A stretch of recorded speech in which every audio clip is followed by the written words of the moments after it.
सञ्चार मन्त्रालयमा सब लाम लागिसक्यो लामबद्ध भइसक्यो सबै आँखा कहिले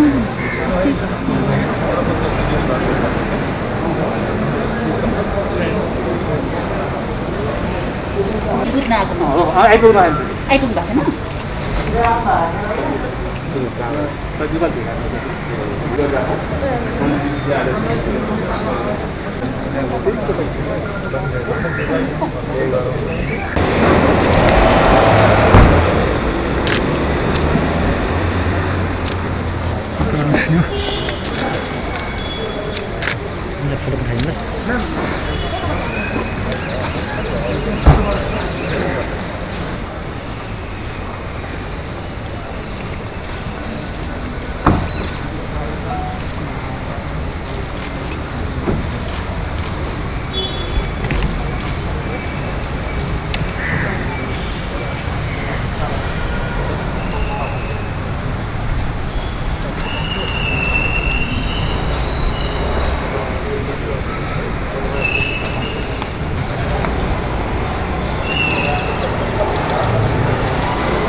लाइट बाल्ने हो र बाबु हो ल आउनु एउटा लाइट बनाउनु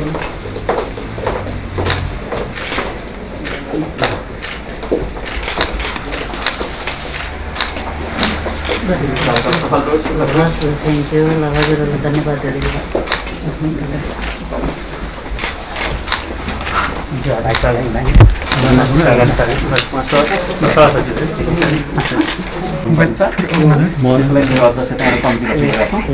साइबर सेक्युरिटी सजिलो उता डायरीमा त्यहाँ छ हजुर त्यसमा त्यहाँ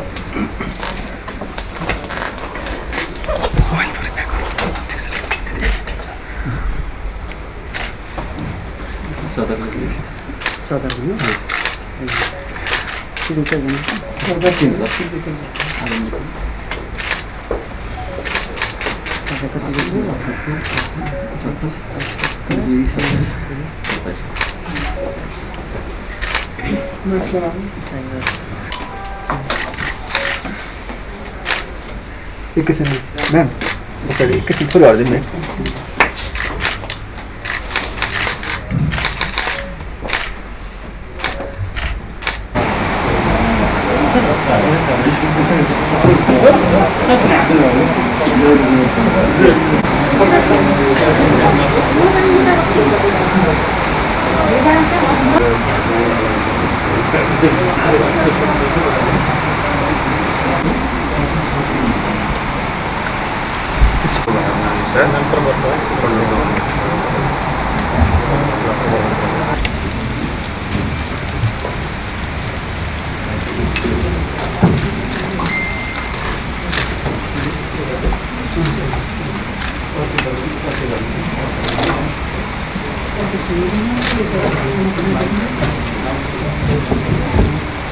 सबैमा हार्दिक नमस्कार।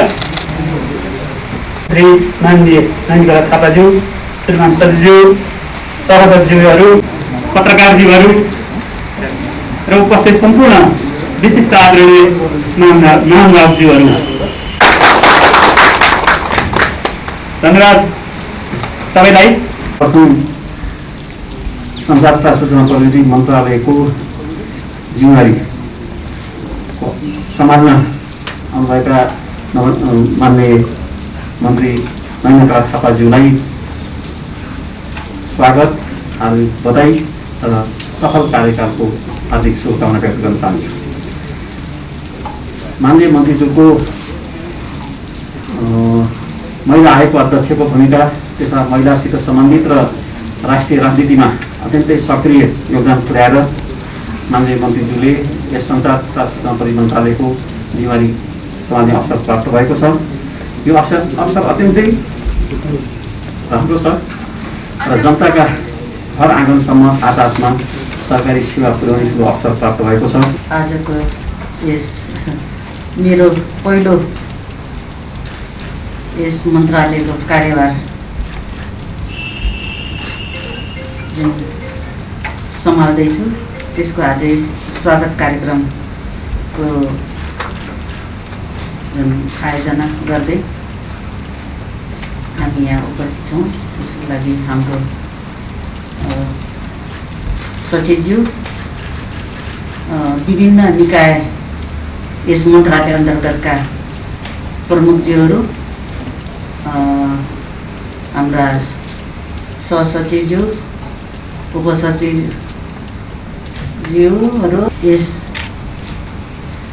राज्यको चौथो अङ्गको रूपमा रहेको सञ्चार तथा सूचना प्रविधि मन्त्रालय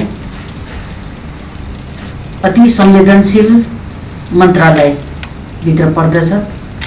यसले सम्पूर्ण राष्ट्रिय सुरक्षाको एउटा गहन जिम्मेवारी लिएको यो मन्त्रालय हो र जनता र सरकारको बीचको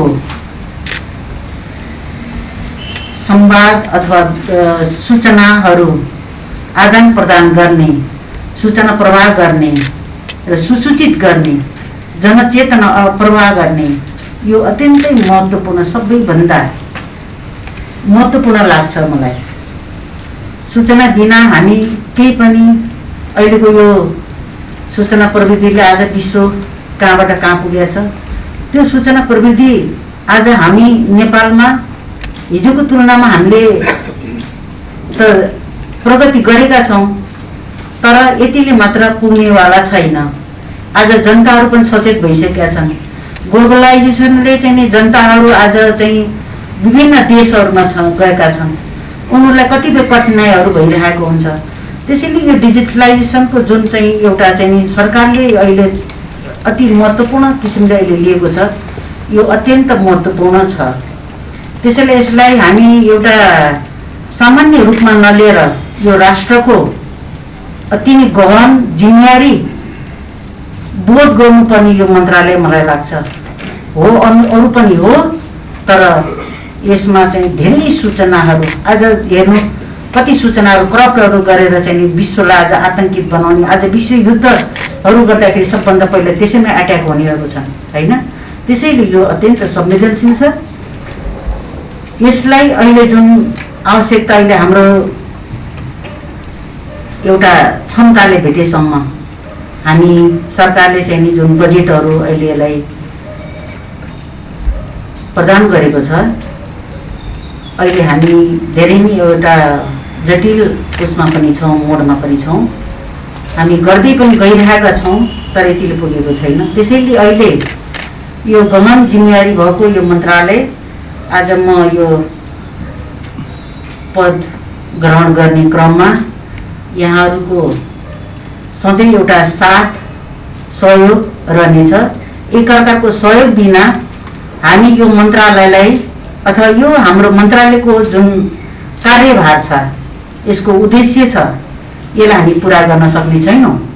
त्यसैले हामी यहाँ मन्त्री आयो, को मन्त्री आयो, को गयो, यसलाई भन्दा हामी सबै एकअर्काको पूरकको रूपमा भयो भने सायद हामी यो उद्देश्यलाई हामी छिटो पुरा गर्न सक्छौँ र छिटोभन्दा छिटो जुन यो मन्त्रालयले लिएको उद्देश्य छ, अहिलेको यो वर्षको चाहिँ जुन कार्ययोजनाहरू छन् त्यसलाई हामी पुरा गर्न सक्नेछौँ। मलाई लाग्छ हामी काम गर्नमा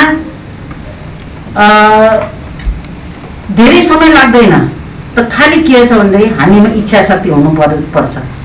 यो मन्त्रालय मैले त्यति गम्भीरतापूर्वक अति संवेदनशील रूपमा मैले यसलाई बुझेको छु र यसमा यहाँहरूको जुन यहाँ कर्मचारी भएर यहाँले जुन आफ्नो भूमिका निर्वाह गरिराख्नु भएको छ, यो चाहिँ सबभन्दा लाग्छ हो अर्थ चाहिँ नि सरकारको अथवा जुनसुकै उसको पनि मानिसको जीवनमा एउटा मेरुदण्डको छ भने यो पनि अत्यन्तै महत्त्वपूर्ण छ।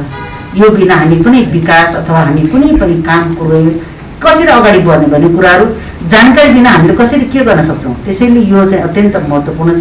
त्यसैले यसलाई त्यति नै गम्भीरतापूर्वक सरकारले यदि हामीले सफल बनाउनु छ, सरकारका योजनाहरूलाई हामीले सफल बनाएर हामीले चाहिँ फेरि नयाँ एउटा यो नेपाललाई नयाँ एरामा लानु छ भन्ने सूचना प्रविधिले देशको हरेक जुन अहिले चाहिँ वडासम्म चाहिँ लैजाने, डिजिटलाइजेसन गर्ने र जनताहरूलाई चाहिँ एउटा चाहिँ नि छिटो छरितो सुविधा सम्पन्न आज कति चाहिँ गाह्रो भइरहेको छ।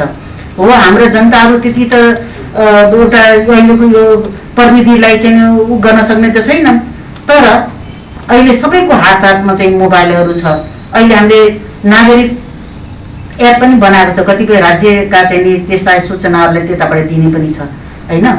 त्यसैले अब यो सुरुवात भएको छ, अहिले पुग्दैन। त्यसैले यसलाई अझ हाम्रो यो सरकारले, नेपाल सरकारले यसलाई गम्भीरतापूर्वक लिएको छ र त्यसमा पनि अझ हाम्रो यो मन्त्रालय भएको भएर त्यसैले यो हामी सबै यहाँ मन्त्री र यहाँ चाहिँ कर्मचारीको कुनै एउटा चाहिँ नि एउटा छेकबार हुने छैन होइन। हामी एउटा परिवार सरह भएर एकअर्कालाई सहयोग गर्दै एकअर्कालाई चाहिँ नि हामी बुझाउँदै र यसलाई भएको चाहिँ कमी कमजोरी हामी सबै नमिलिकन यो चाहिँ यसलाई समाधान गर्न सक्दैनौँ। त्यसैले हामी सबैमा कतिपय कमजोरी पनि भइरहेका हुन्छन्, हामी सबैमा कमजोरी पनि छ। त्यसैले त्यो कमजोरीलाई पनि हामी सबै मिलेर यसलाई चाहिँ नि निराकरण गर्दै र यसलाई अझ सफल बनाउँदै लैजान म सबै कर्मचारी, हाम्रा चाहिँ नि सचिवज्यूहरू लगायत हाम्रा सबै आज देशको सबै नागरिक पनि त्यत्तिकै जिम्मेवारी बोधको भएर अगाडि भएर जानुपर्ने आवश्यकता छ। हामी जिम्मेवारी बोध नभएको कारणले नागरिकहरू पनि होइन, यो त अब सरकारको मात्रै काम हो भन्ने किसिमको जस्तो भन्छ। सरकारलाई पनि सहयोग गरेन बल्ल कामहरू हुन्छ होइन। त्यसैले जनता र सरकारका चाहिँ एकअर्काका चाहिँ पूरकको रूपमा यसलाई अगाडि बढाउनुपर्छ र समग्र अहिलेको नेपाल जुन हामी नयाँ नेपालको उसमा छौँ, गणतन्त्र नेपालमा छौँ। त्यसैले गणतन्त्र नेपाललाई सफल बनाउनु भनेको हामी सबै सरकारदेखि लिएर जनतासम्मको पनि त्यत्तिकै दायित्व र जिम्मेवारी बोध हुन जरुरी छ। जिम्मेवारी बोध भएन भने जनता पनि त्यत्तिकै सचेत र जिम्मेवारी बोध भएन भने देश खालि सरकारले मात्रै चलाउने होइन, सरकार चलाउने अथवा सरकारलाई सहयोग गर्ने जनता हो, जनतालाई सहयोग गर्ने सरकार हो। त्यसैले एकअर्काको पूरक रूपमा हामी अगाडि बढौँ र हाम्रो चाहिँ पूर्व मन्त्रीहरूले जुन चाहिँ पहिला एउटा आफ्नो कार्ययोजनाहरू बनाउनु भएको छ, उहाँहरूको कार्ययोजना अब म यहाँ अब नयाँ आएको छु र सायद मेरो यो पहिलो मन्त्रीको चाहिँ एउटा अनुभव हो। हुन त म राष्ट्रिय महिला आयोगमा हुँदा एउटा नेपाल सरकारको अथवा सरकारका निकायहरूको काम गर्ने चाहिँ नि एउटा उसमा अवसर नि पाएँ। त्यहाँ चाहिँ अब केही अनुभवहरू पनि त भयो, तर पनि सरकारको एउटा चाहिँ नि जिम्मेवारी भयो, एउटा मन्त्री र एउटा चाहिँ नि एउटा नीति निर्माण गर्ने तहमा कसरी जानुपर्छ, के छ, यसलाई हामीले चाहिँ औँलाएर त्यसलाई चाहिँ एउटा नयाँ जनतालाई चाहिँ हामी सुसूचित गर्ने, कहाँ कमी कमजोर छ त्यसलाई केलाएर अगाडि बढ्नु नै आजको आवश्यकता छ। त्यसैले मैले पूर्व मन्त्रीहरूले लिनुभएका त्यस्ता कार्ययोजनाहरू छन्, उहाँका चाहिँ जुन अपूर्ण भएको छ त्यसलाई पनि मैले अगाडि लिएर बढ्नेछु भन्ने चाहिँ यहाँहरूलाई जानकारी गराउन चाहन्छु। र विशेष त मलाई फेरि पनि आग्रह छ सबैलाई, यस मन्त्रालयसँग चाहिँ नि जोडिएर काम गर्नुभएका सम्पूर्ण कर्मचारी हाम्रा चाहिँ नि सानोदेखि ठुलो होस् अथवा ठुलोदेखि सानो होस्, हामी यहाँ सबै बराबर छौँ र यसलाई त्यति नै गहनतापूर्वक र गम्भीरतापूर्वक यसलाई चाहिँ लिएर एकअर्काको सहयोगीको भावना लिएर हामी अगाडि बढ्यौँ भने सायद यो चाहिँ हामीले सोचे भन्दा धेरै सफलता प्राप्त गर्न सक्छौँ। सफलता हामीले प्राप्त गर्नै पर्छ, हामी असफल भन्नेकोलाई त्यसलाई हामीले इग्नोर गर्नुपर्छ, त्यसलाई आउट गर्नुपर्छ। त्यसैले हामी सबैले सफलता प्राप्त गर्नै पर्छ। अहिले हाम्रो काँधमा जिम्मेवारी आएको छ, हाम्रा कहाँ के छन्, कहाँ के कमजोरी छन् अथवा हामीले गर्नुपर्ने कहाँ त्यसलाई सुधार गर्नुपर्ने छ, त्यसलाई हामी अगाडि बढाउनेछौँ। त्यसलाई हामी चाहिँ नि विचारहरू गर्दै होइन त्यसलाई अगाडि बढाउनेछौँ। र अन्तमा फेरि पनि यहाँ सचिवज्यूले जुन एउटा चाहिँ यस मन्त्रालयमा मेरो आगमनलाई स्वागत गर्दै जुन न्यानो स्वागत गर्नुभयो त्यसको लागि म यहाँ सम्पूर्ण हाम्रो टिमलाई अथवा मेरो परिवारलाई, म परिवारसँग परिवारको रूपमा नि चाहन्छु। त्यसैले यहाँ सबैलाई पनि फेरि पनि म धेरै धेरै हार्दिक धन्यवाद दिन चाहन्छु र आगामी दिनमा फेरि पनि हामी कामको दौरानमा हामी एकअर्कालाई चिन्नेछौँ, बुझ्नेछौँ र हाम्रा कामहरूलाई चाहिँ अगाडि बढाउन सहयोग मिल्नेछ। यही आशा राख्दै म यहाँहरू सबैलाई फेरि पनि न्यानो स्वागतको लागि गर्नुभएकोमा धेरै धेरै हार्दिक धन्यवाद दिँदै बिदा हुन्छु। हस्त धन्यवाद। हार्दिक आभार र कृतज्ञता व्यक्त गर्दछु। माननीय मन्त्रीज्यू, हजुरको अभिभावकत्वमा हजुरको नेतृत्वमा हामीले काम गर्नेछौँ र हाम्रो मन्त्रालयलाई एउटा नमुना योग्य उदाहरण योग्य एउटा चाहिँ म पुनः आज उपस्थित सम्पूर्ण महानुभावहरूमा धेरै धेरै कुनै हार्दिक आभार र कृतज्ञता व्यक्त गर्दै माननीय मन्त्रीज्यूको अनुमति लिएर यो आजको कार्यक्रम यही समापन भएको भएर निवेदन गर्दछु। धन्यवाद।